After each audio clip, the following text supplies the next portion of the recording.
2 hari Dek Lip ke Pulau Pinang. Putus tali sampan menganggu. Cocok. 2 hari Syekh Khalif tidak kupandang. Santan ku minum menjadi mabuk. Cocok. Ada.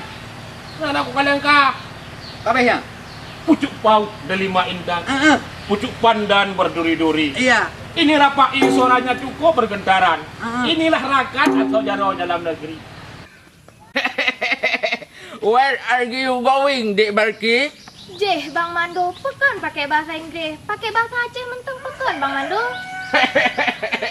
Jadi Dek Barki kau kena kerja. Belanja pesta, Bang Mando. Hai. Udah mana aku dengar awak yang muda. Pindah. Ana umpu. Oh kamu lihat ni apa barang awak? Pun masalah ada, cip gah le pun masalah. Mana polim? Puah. Ilu hai kudu le kapo yo polim. Si ani salu hai cok ego. Oh ni masalah. Ira ke? Abang si polim. Kau yang sabar puah. Abang ke si lu.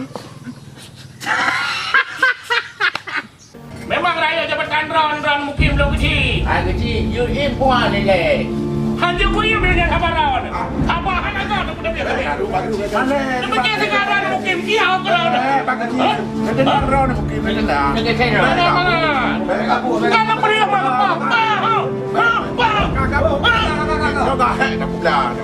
Sekarang pun Henry kecil.